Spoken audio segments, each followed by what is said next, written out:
What's up, guys? This is Brandon here. I'm going to be talking about pre-analytical errors when you're taking a blood gas. Everybody loves ABGs, right?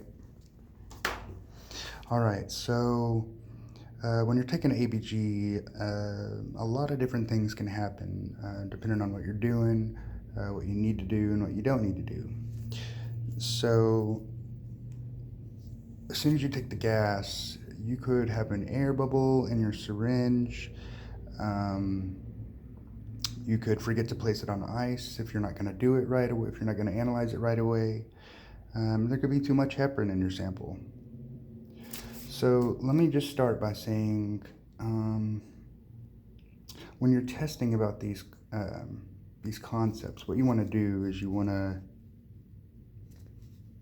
think low key, right? So I'm going to make an L for low key.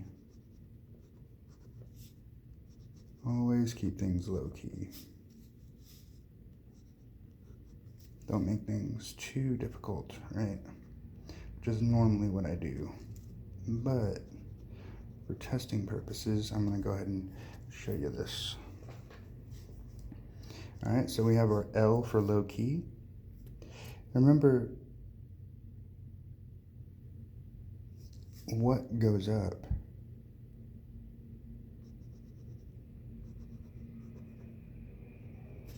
must come down, right?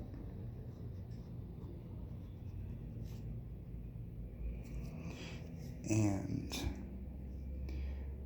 when things are down, we always want to look up on the bright side. All right, so there we have it. Now I'm going to go ahead and label these in the order that I mentioned beforehand. This is going to be your air bubble.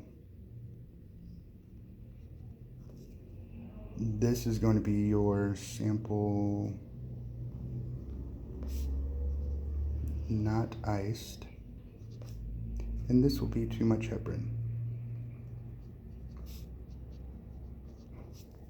All right, but your PO2 can go up or down depending on how much oxygen there are. If you're breathing room air, then your oxygen, your PO2 is obviously going to increase because outside air is 150, around 150 to 159 millimeters of mercury.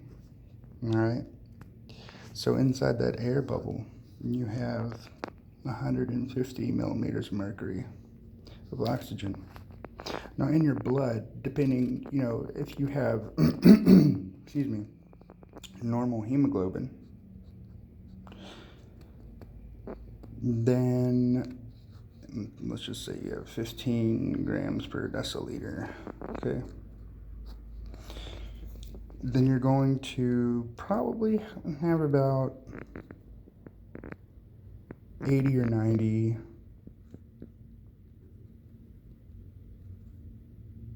torr out here in your blood. So the oxygen, we always have a gradient, right? And gradients always go from highest to lowest. That's just the way things are with weather, with gases, anything. So your 150 torr over here is going to want to equilibrate, and it's going to cross right on over into your blood, which is actually going to increase your PO2. Now, with that being said, if you're on, let's say, 100% oxygen, and you actually needed that oxygen, or you needed it, but you're getting better, and now your PO2 shot up. Let's say your PO2 is like 160, 170 out here, right? Well, it's going to want to go this way towards the 150 millimeter mercury to equilibrate. which means that your PO2 is going to go down. All right, so just keep that in mind, depending on whether you're on oxygen or whether you have a normal blood gas. Your oxygen can increase, your PO2 can increase or decrease. Now, if you don't put your sample on ice, then your O2 is going to continue to drop, whether you're on oxygen or not, because your blood is a living thing and it is going to continue to consume oxygen.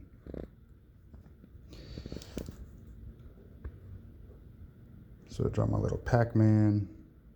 This is your blood and this is your O2. All right.